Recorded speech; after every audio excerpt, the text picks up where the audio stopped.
Walaloo afuuraa yaa mana Waaqayyoo, maqaa Abbaa kan Ilmaa kan Hafuura Qulqulluu sadan Waaqa tokko ameen.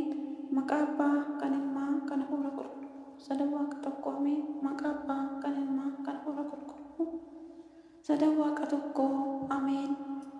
Walaloo afuuraa mata duree walaloo kootii yaa mana Waaqayyoo mata duree jedha.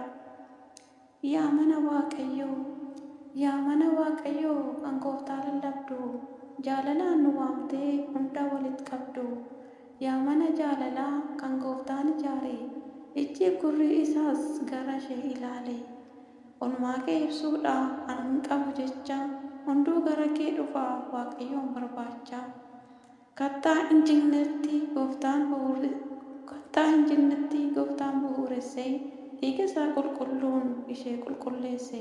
Dhiiga isaa qulqulluun ishee qulqulleesse. Kabaja kan laattu mucummaa Waaqayyoo, nu fayyisuuf fiigdi nuti hin ganne kaayyoo. Cuuphaadhaan kenniti mucummaa Sillaasee, dhiigaaf foon Gooftaas isheen nu badhaase. Dhiigaaf foon Gooftaas isheen nu badhaase. Ishee kakuu haaraa qalma ishee haraaraa, eegdee kan barsiiftu kitaabolee maraa. Maayileetii jedhu moo qidaanin qiddaasee, kadhannaa galgalaa hunduu Gooftaan labse. Kadhannaa galgalaas hunduu Gooftaan labse. Ergaawwan marayyuu dubbistee ibsitee, wangeela barsiiftee kan hundumtuu hawwe. Maskaabiin faaruudhaan hojii ergamootaa, karaa hedduudhaan kan nu labse Gooftaan. Karaa hedduudhaan kan nu labse Gooftaan. Bu'uurri ishee hundi kitaaba qulqulluu, gosa addaas qabdi hafuura qulqulluu. Tokkos sadiis jettee iccitii barsiisti, manni kiristaanaa ilma isheen fayyiste. Manni kiristaanaa ilma isheen fayyiste.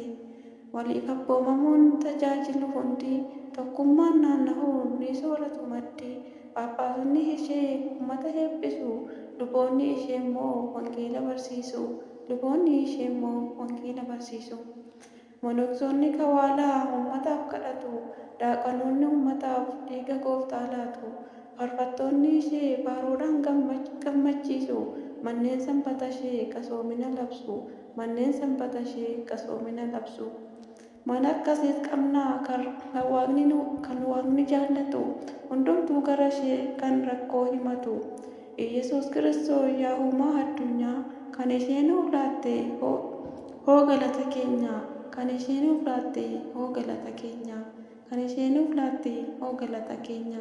Ameen. Na kakaasee kan na jalqabsiisee kan na xumursiise Waaqa tokko kan ta'an Waaqa Abbaaf, Waaqa Ilmaaf, Waaqa Hafuura Qulqulluuf galanni haa ta'u hanga bara baraatti, har'as yeroo hundumaa bara baraan. Ameen.